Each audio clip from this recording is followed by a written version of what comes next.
Right there. There's an apple. This small one is good, huh? No? A little delicious.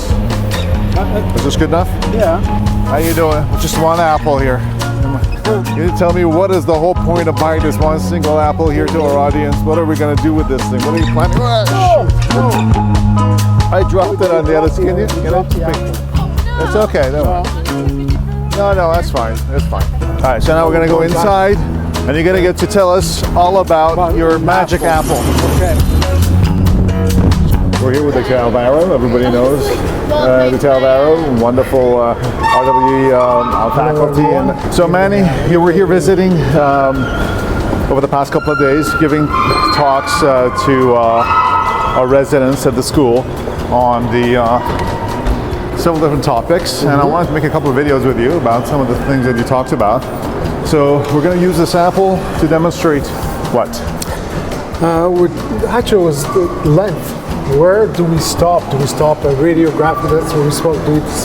Do we stop our instrumentation and obturation at radiographic or electronic, physiological length? Well, what length do we stop? And that's what we spoke about. So we're going to use an apple to talk about working length. Yes. All right, let's go sit down inside.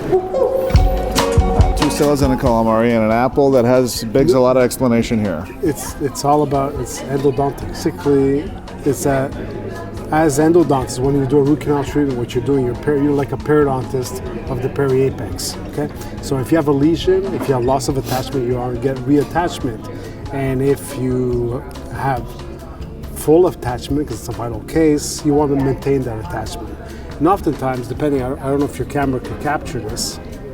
Okay, depending on how you see it, imagine this is the root apex, and so we're talking here about the idea of the end of the root here at the apex. At the apex, and this thing is coming out of there. The stem would be, let's say, you were to go just a little long, and if you were to pass take a radiographic past the apex with your number 10 file. Number 10 file. So basically, the end where the stem meets the apple, all the way at the end, that's where the terminus is. The apical constriction. The apical constriction is right where the stem meets the and technically, that's where the cementum ends and starts. Right. And where the cementum starts, so that's the cementodentinal junction, and that's essentially. Where you get reattachment. Right. This is a very nice, apt analogy of using an apple and how the stem kind of invaginates in to demonstrate the way the apex of a tooth actually is. That it's not radiographic terminus. The radiographic terminus would be the outer border, or depending of this on what thing. Angle, what projection angle. Right, exactly. With different angles, everything would change. But that, in fact, it's the inner invagination where the, in the tooth we call it the dental enamel junction, is where you ideally want to finish your root canal filling. Is filling what you're saying. and instrumentation. Right. So how do we determine that? If you can't. And by the way, why do we not need to finish the instrumentation all the way out here? It's because we don't want to, technically, you don't want to invade or irritate tissue.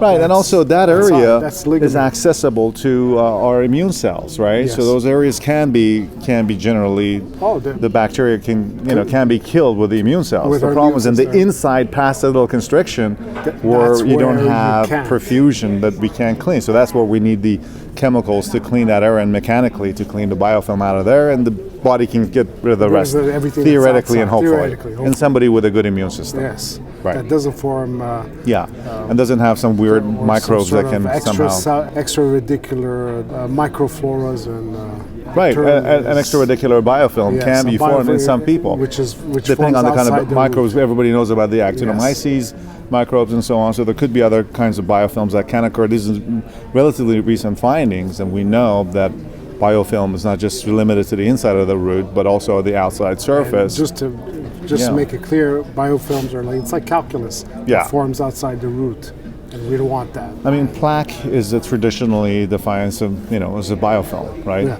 And then the longer it stays And that's part of the reason. You see how plaque, if it's cleaned quickly, it's easily removed. But if it stays long enough, it could turn into calculus, which is far more difficult to remove. The same thing with biofilms. Established biofilms are far more difficult to get rid of compared to fairly nascent and new biofilms. So basically, that's why I use an apple.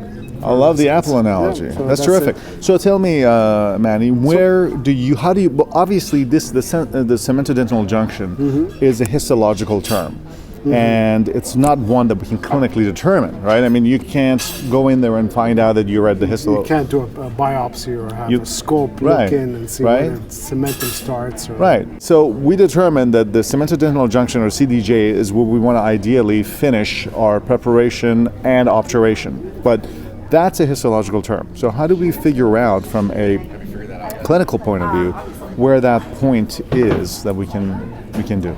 During treatment, we use an apex electronic measurement. And at the electronic measurement, an apex locator, the only thing it's going to indicate to you is that we're touching ligament. That's the only thing it tells you. The 1, 2, 3, those are. It's not. There's no clinical evidence that it's not that you're 2-3 millimeters away from the constriction.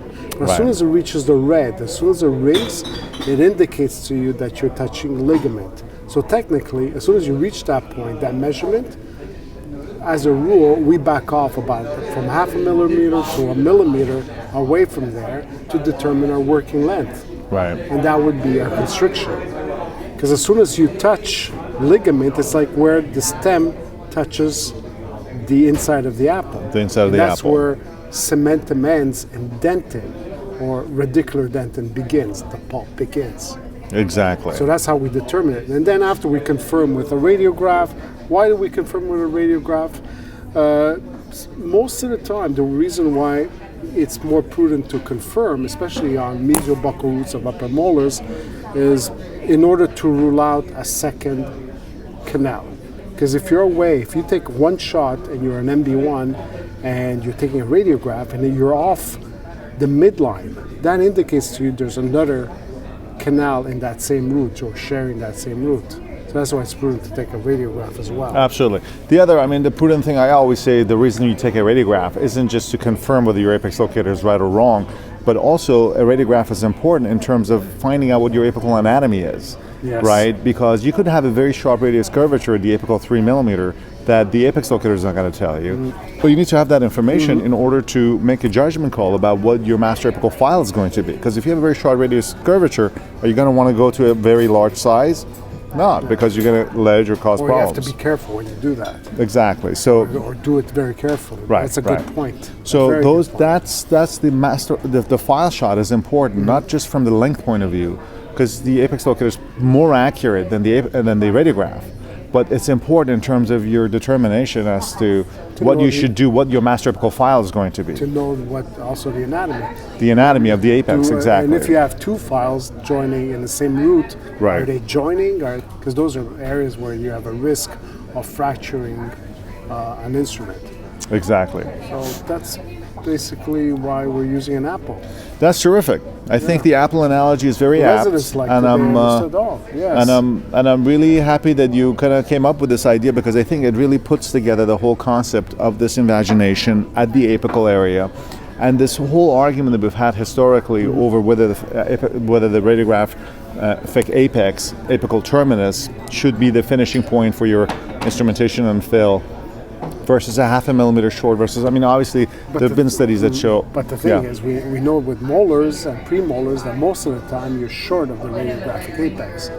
But the tendency is, if we find and we're confident with our electronic measurement that we're a certain length, one of the things we tend to do is take a radiograph and then go back up a little more in order to capture that radiograph. It's also important to not the way. True, but it's also important to kind of distinguish the difference between radiographic fill versus instrumentation. You could instrument a tiny bit longer, but you don't need to fill to the RT, obviously, because you're going to end up being long. Every time I've done apicos in cases where it feels like it's filled to the RT, you open it up and you find out that the gutta perch is sticking out a little bit by a fraction of a millimeter.